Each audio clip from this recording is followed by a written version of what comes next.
I am Oliver Conway, and this is my applied coaching pedagogy presentation on the reflection of my football coaching session. So the first part was my coaching approach was a behavioural approach.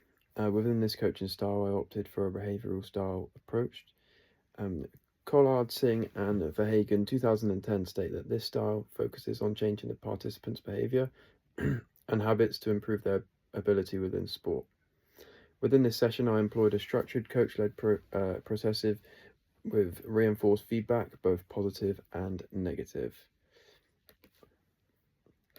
My chosen pedagogy for this coaching session was the behavioural approach. Within the sessions, I ensured that I enforced both positive and negative feedback when the participants engaged within the activities.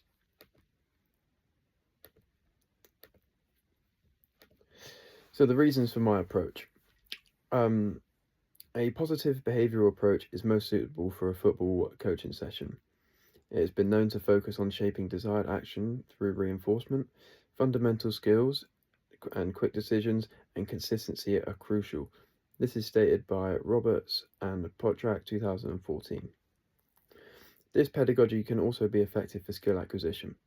By immediately rewarding techniques, this will increase the likelihood of those behaviours being repeated, and that has been stated by Ives et al. 2024. Additionally, it will also allow participants to develop positive habits and constantly reinforcing desired behaviours, for example, communication and supporting teammates in quicker transitions, as stated by Webb and Leader 2022. So, on the reflection of my session, upon reflection, it was evident that certain aspects of the delivery were positive. This was evident in terms of player technique improving and therefore having a better success rate within the shooting drill. I believe with the areas for improvement within the behavioural approach, and I believe it is important to give participants both positive feedback and areas for improvement. To improve my coaching sessions within this style, it would be beneficial to improve my use of effective reinforcement, for example, praise, encouragement, and rewards.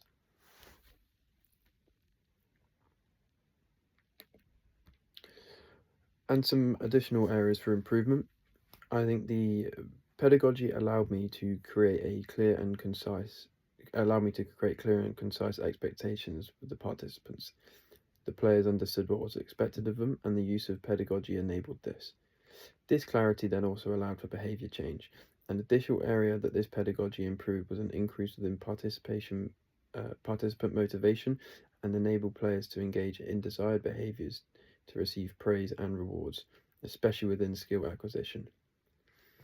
I also felt that throughout the session it was quite a difficult pedagogy to deliver at times, and the effects it may have on the participants can be the over-reliance on extrinsic motivation due to the verbal praise and rewards they receive. And it can also have a factor within a lack of cognitive engagement due to the sort of behaviorist style being very overly verbal. It's a lot of positive and negative reinforcement and things like that. So there were also a couple of things that I felt were quite sort of difficult within the pedagogy. As for the participant feedback, they felt very empowered and positive about the session when positive reinforcement was utilised. They stated also when negative reinforcement were used, it was sometimes overly negative, and felt that due to the pedagogy and the nature of it, it can become overwhelming, and that the punishments almost for a lack of high level technical skill within certain sectors of the session, I made the participants go for a run if I wasn't happy with certain skills, with certain listening skills and things like that. And the participants upon reflection have sort of given me some feedback and said that if this was to be conducted through a session with younger participants, it may have that adverse effect on them, and they may almost become scared to make mistakes, and that's obviously not a positive thing throughout a football session. And then, as for an action plan, I think it'd be important to integrate some cognitive elements. So while maintaining a structured session, I should also look to begin to incorporate brief explanations of why certain techniques are useful. For example, how a cushion touch helps with keeping possession of the football. I think throughout the session, I almost got quite used to sort of the pedagogy in terms of just letting the participant make you know make the mistake without sort of them understanding why. And I think from a coach's point of view, that would be something that I'd look to incorporate in future sessions. An increase in variability of drills. um, I believe whilst repetition is key, it is also very important to introduce slight variation to drills.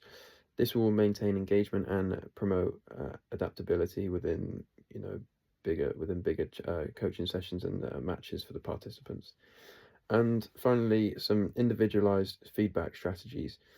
I think that while positive reinforcement should always remain, central and tailored to the type of participant and frequency of feedback to individual players, some players may respond well to more frequent verbal praise, while others may benefit from more specific technical viewpoints. So I think it's really important to sort of tailor feedback to participant needs and the type of person that they are. Some participants might prefer feedback that's very um, sort of not negative but very where you need to improve, and a lot of them will just prefer the positive side and just want to hear what went well, why it went well, and therefore sometimes not want to listen to the areas that I think they could improve on. So that's another thing that I'll be looking to improve on within my individualized feedback strategies.